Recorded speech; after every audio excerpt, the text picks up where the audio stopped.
mine is going to be brief. One of the things that I noticed when I went into this is that most of us, what we do is that we can write an article and then start looking for the data. But I realized when you're doing a data article, it's prudent, look for the data first so that you can interpret the data. Because one of the things I have realized is something I was reading from, I think a Harvard Business Review article, was that a lot of journalists we're beginning, I got very interested because on data and how we interpret data. It was saying a lot of journalists don't interpret data right, because we get it, and then what happens is that we go by that data, and then you say, okay, I'm going to write about, like for my case, I'm going to do FGM, and then I'm going to write on FGM, and then I have all these things, I know what I want. But when you look at the data that is in front of you, it begins to tell you a different story. So we need to begin to look at data and interpret it for what we are seeing and not what we want it to say. That said, I love data because of a statement a lady I respect called Memory Kachambwa always shares. She always says, whatever is not counted is not accounted for, especially in budgets that matter to women and girls, which is what this project is about. So for me, data is very critical. But that said, one of the challenges that I came across when I was doing this data, when I was doing this article, and I was later looking at the data, was that we don't have a lot of available data. For instance, in my next slide, just before I start sharing what I did, according to the Kenya Demographic Household Survey in 2014, it's now 2022, 2021 passed and the rest of the years, and yet we were after COVID and they have not yet done something. If they have not yet published it. So some 78% of Maasai women and 86% of Samburu women between the ages of 15 and 49 have been mutilated. That is gone through FGM, while Kenya's general population, then there's a figure for it, it stands at 21%. And that is like over close to 7 years ago. So that puts us in a very precarious situation, because what data do we have for now, especially after COVID?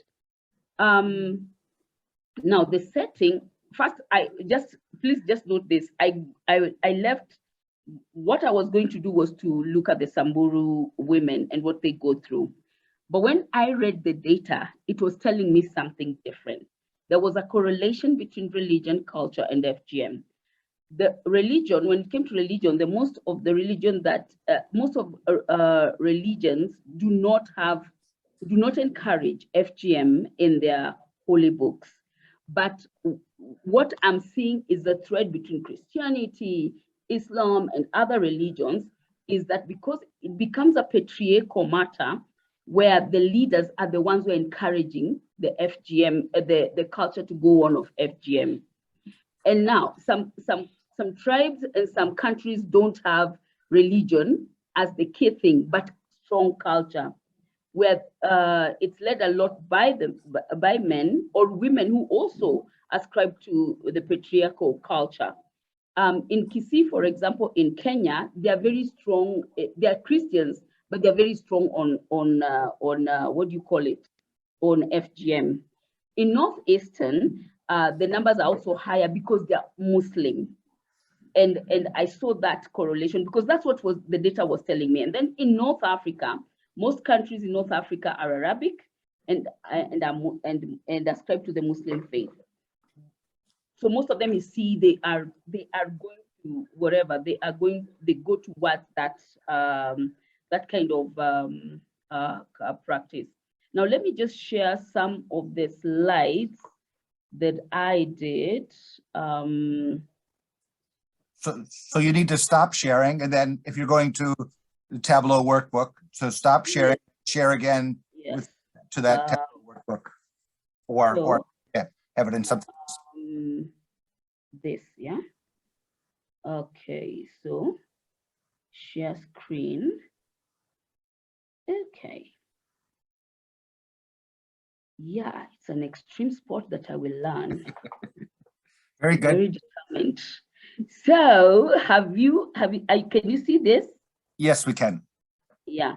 So now when you look at it, you can see Samburu, the primary ethnic community I was looking at is very high. It's extremely high. And if you look at the next one is Somali, and Samburu is not so high in religion as opposed to culture. They are very high on culture because it's a rite of passage. And then when you look at Samburu, they also have a lot of Boranas with them, and they are both Muslim and the culture picks up also. Then you look at the Somalis, and they are a religious, it's a religion thing aspect that goes into it. You can see that different ethnic communities in Kenya are very high. The Maasai is because of the culture that they have. Now, let's just let me stop sharing this so that then I can go to my next one. Wait. Okay, countries. So, I need to, wait.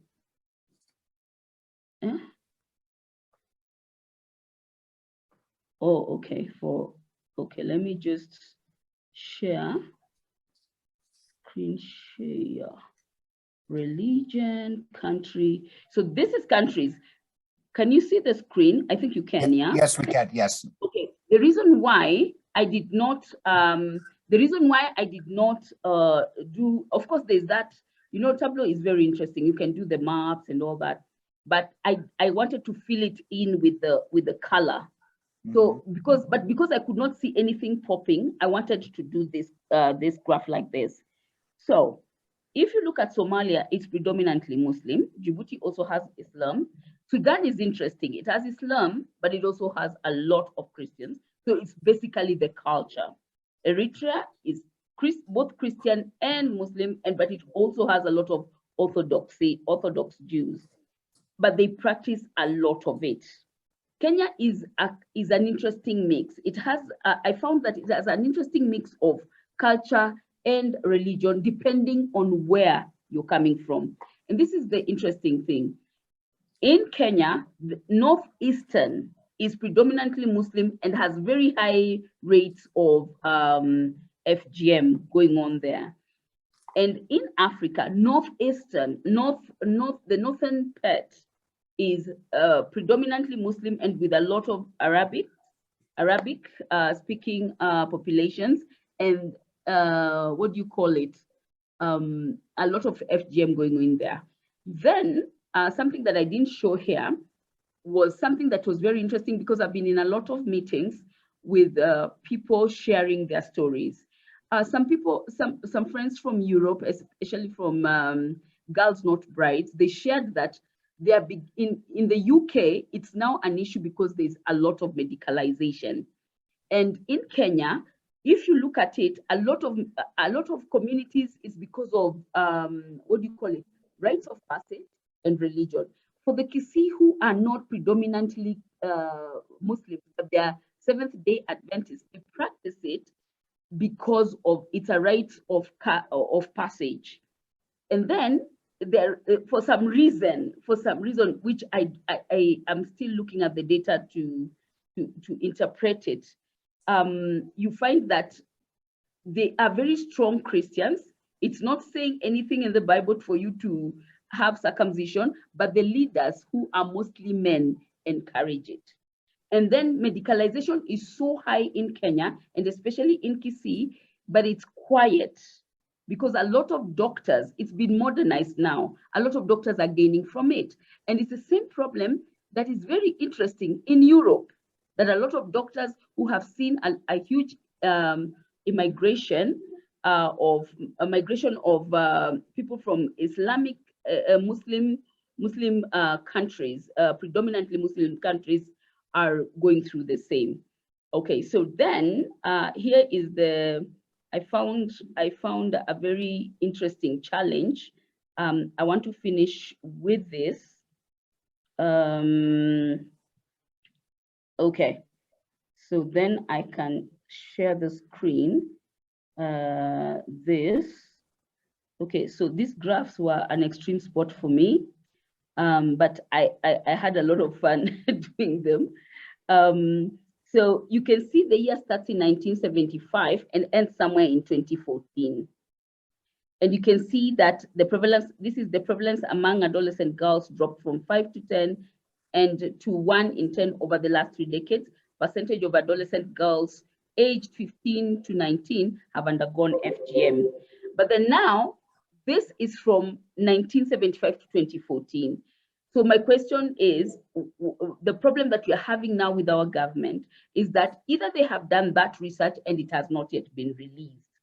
So some of those challenges are the ones that I went through, because like, for instance, during the COVID time, the number shot up to over 500,000 more girls went through the FGM practice through in their communities, because they would do it in the shadow, they call it the shadow of darkness, when they would go and have it done.